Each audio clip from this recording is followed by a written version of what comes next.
l'Écriture qu'il a été enseveli et qu'il est ressuscité le troisième jour, selon les Écritures, et qu'il est apparu à Céphas, puis aux 12. Ensuite, il est apparu à plus de 500 frères à la fois, dont la plupart sont encore vivants, et dont quelques-uns sont morts. Ensuite, il est apparu à Jacques, puis à tous les apôtres. Après eux tous, il m'est aussi apparu à moi, comme à l'avorton, car je suis le moindre des apôtres.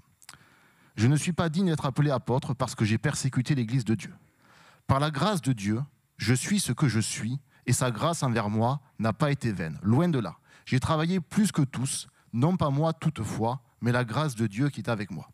Ainsi donc, que ce soit moi, que ce soit eux, voilà ce que nous prêchons, et c'est ce que nous avons cru. Or, si l'on prêche que Christ est ressuscité des morts, comment quelques-uns parmi vous disent-ils qu'il n'y a point de résurrection des morts? S'il n'y a point de résurrection des morts, Christ non plus n'est pas ressuscité, et si Christ n'est pas ressuscité, notre prédication est donc vaine, et votre foi aussi est vaine. Donc Seigneur, éclaire-nous et guide-nous durant cette introduction, et aide-nous vraiment à comprendre ta parole. Donc, ça tombe bien, effectivement, ce passage, pour moi, il fait un peu écho à ce que nous avons chanté tout à l'heure, à savoir qu'on a parlé effectivement de traverser une tempête, et la tempête, effectivement, la plus difficile, la plus compliquée pour nous à traverser, c'est vraiment la mort.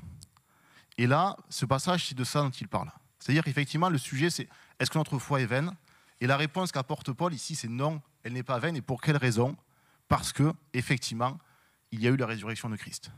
C'est-à-dire qu'on peut dire ce qu'on veut, mais même avec le message de l'Ancien Testament et tout ce que pouvaient avoir les Juifs, tant qu'il n'y avait pas eu cette résurrection, c'était encore purement virtuel. À partir du moment où la résurrection de Christ a eu lieu, il y a vraiment une réalité de l'espérance. Elle s'est concrétisée. Et ça veut dire que nous, en fait, face au péché, face à la mort, on peut se reposer sur ce salut accompli en Jésus-Christ. C'est-à-dire que lui, il a vraiment vaincu la mort. Et il n'a pas seulement fait en parole, il a vraiment vu en acte. Et du coup, 2 points effectivement que j'ai soulignés. C'est-à-dire que dans ce passage, premièrement, on a vraiment... Paul, il insiste sur le fait que notre foi, c'est une réalité. Que c'est une réalité importante. On me dit de mettre le micro, donc désolé.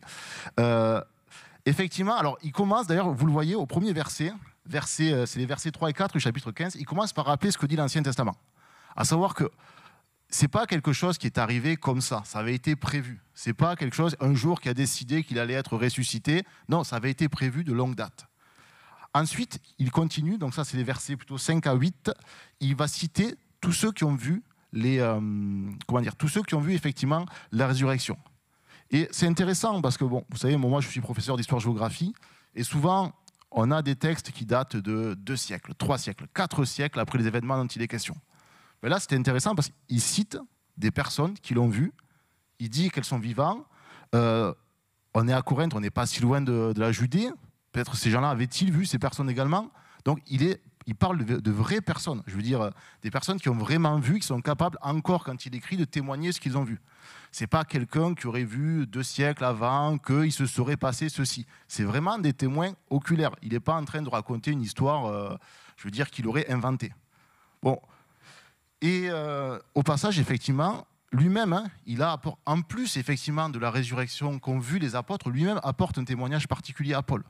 Il n'a pas eu la résurrection au sens propre, mais il a vu effectivement Jésus en gloire déjà. Jésus, effectivement, ayant déjà connu la résurrection.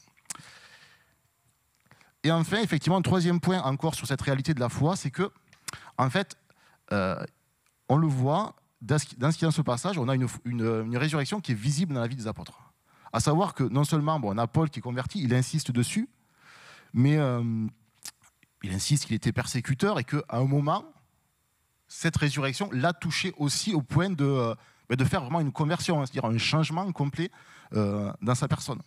C'est-à-dire que la résurrection de Christ l'a lui-même en quelque sorte ressuscité par rapport à la mort dans laquelle il était. Et oui, et on sait aussi que les personnes dont il parle, en tout cas dont il cite le nom, que ce soit lui, que ce soit Pierre, que ce soit Jacques, ce sont des gens effectivement qui vont aller jusqu'à la mort. C'est-à-dire ils vont croire en cette résurrection parce qu'ils l'ont expérimenté dans leur vie, et donc ça ne va pas leur faire peur effectivement d'aller jusqu'à la mort. Donc là aussi, d'une part, on a l'assurance de savoir que ces gens-là qui ont vu ça, qui l'ont connu, qui ont été enseignés, eux, ils n'ont pas eu cette peur de la mort. Donc pour nous, on peut se dire, Dieu ne nous appellera peut-être pas aux martyrs, je ne l'espère pas en tout cas, mais Bon.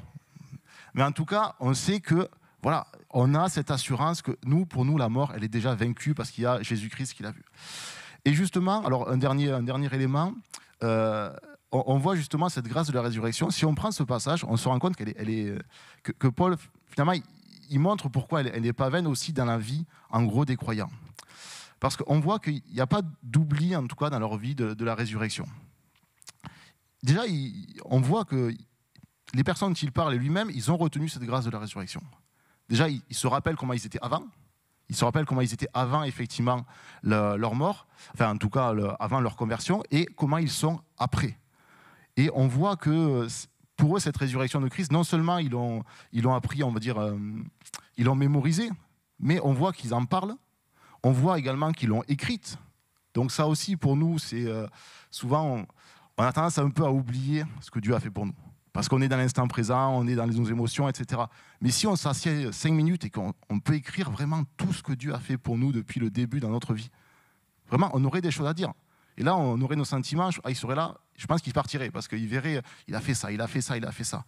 Et si on se rappelait souvent même, comme Paul, d'où il est venu nous chercher, vraiment, ça serait magique, hein, vraiment. Et enfin,